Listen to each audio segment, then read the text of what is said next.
ભાગે ઘરમાં જ થાય આ બધું. કેમ હસવું ભાઈ? આ બધા ભોગ બનેલા વિચાર છે. તમારા નામ લેતી કે લબોડ છે દાંતની. તારામાં કઈ તેવડ નથી ને તું તો ખાનદાનનું નામ ડૂબાડી પછી બહુ કંટાળી તારા કરતા તો વાંચ્યા વસ્તુ એનામાં છોકરાઓ બહુ ત્રાસવાદી હોય એટલે તો જિંદગી પર ગધેડો જ રહીશ. આવા શબ્દો આપણા સમાજમાં વપરાય છે નક્કી નથી વપરાય પણ તમને આપણને ખબર નથી કે કેટલું ખતરનાક અસર કરે છે. આ કેટલું ખતરનાક અસર કરે છે. બહુ ખતરનાક અસર. કેવી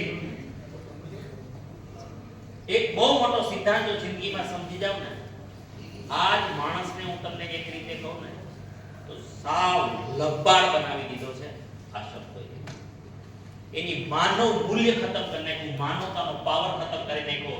હું યુનિવર્સનો ડાયરેક્ટ કનેક્શન છું આ સિદ્ધાંતને ખતમ કરી એટલે કે એ સિદ્ધાંતને ભૂલાવી દીધો, મારી નાખ્યો, મરડી નાખ્યો, તોડી નાખ્યો. આ વાત કેવી તમે હાથીને જોયો છે, મોટો હાથી, મધુમસ્ત હાથી. તમે જોજો એનું મહાવચન સામાન્ય એક દોરીથી એક દોરડું હોય. હવે તમને કોઈ વિચાર ન આવ્યો કે જે હાથી ઝાડવા ઉપાડી નાખે, ફોર વ્હીલર ને ઉડાડી નાખે, આ પિલરે ઘેંસું હોય પિલર પાડી નાખે, દિવાલે ઘેંસું તો દિવાલ કાઢી નાખે, થાંભલા ઉકેડી નાખે, આટલો તાકાતવર હાથી દોરડું નહીં તોડી શકતો? નથી તોડતો બોલો. આ સુધીનો રેકોર્ડ નથી કે હાથી દોરડું તોડી ગયું નથી તોડ્યું. બેની અંદર તાકાત નથી ને આવું થાય સાબિત. તેવડ નથી દોરડું તોડવાની. હે છે તો થાંભલામાં પાડી કે ઈનો હાથી છોડો લે તમે ફોર વ્હીલર ઉડાડના તાકાત છે પણ નથી તોડી શકતો. શા માટે?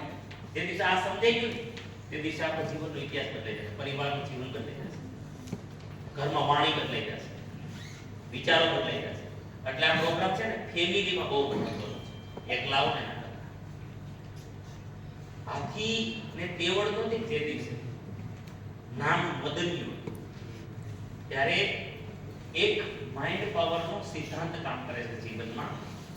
દરેક જીવના પેલા કે કોઈ પણ પ્રક્રિયા 90 દિવસ એક ધારી થાય ને માનવું પડે એ એનો સંસ્કાર બની જાય છે.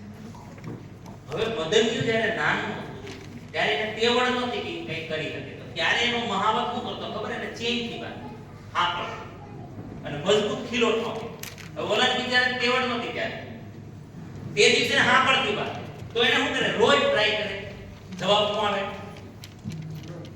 લબાડ છે તારાથી કાઈ ન થાય.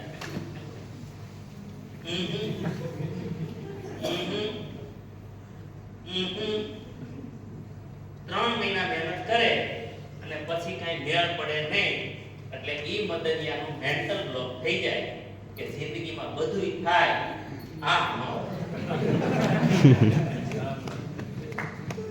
અને જે દિવસથી ઈ પગને ખેંચવાનું બંધ કરે, પોતાની જાતને છોડાવવાની ટ્રાય બંધ કરી દે તે દિવસથી એનો મહાવત દોરડું બાંધવાનું ચાલુ.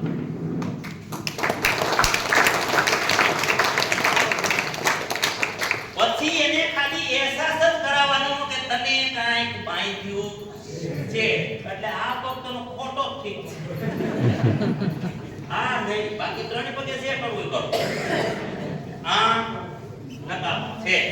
તો સેમ સિદ્ધાંત માણસના ઉપર તમારી અંદર જ મહાપુરુષો બેઠા છે. તમે જ વિવેકાનંદ છો, તમે જ સરદાર છો, તમે જ ગાંધી છો, તમે જ ઝાંસીની રાણી છો, તમે જ સીતા છો, તમે જ રામ છો, પણ તમે સાબિત ન કરી શક્યા કારણ કે આખી જિંદગી આ રીતે રહેલી છે. આજ કોઈ દી ન કીધું તું મારો હાવજ છે, ઊભો થા, હું છું, તારામાં તાકાત છે. છોકરીઓ છે ની ભોગ પડી ખબર કીધું ન કરે અને તો માથાનું ખાવું પડતું. પછી આગળ નું કેતો બહુ લેતો હોય ને તું તો પાછી જાય તારું કોઈ રાખશે. હવે તમને ન સાંભળવા વાળાને વિચારને ખબર છે કે આ આપવું પોષક હતો. અને માને ખબર નથી કે હું શું કરી રહી છું. દાદી માને ખબર નથી કે હું શું કરી રહી છું. આવી જ રીતના આપણા સંસારમાં આ બધાનું જીવન અટવાયેલું છે. તો ગાંધીજીને ન છોડ્યા હોય તો તમને કઈ રીતના છોડ્યા? કઈ રીતના છોડ્યા? આજ બધા જે સમાજમાં ભોગ બન્યા છે એ આ વાતોનો ભોગ બન્યા છે.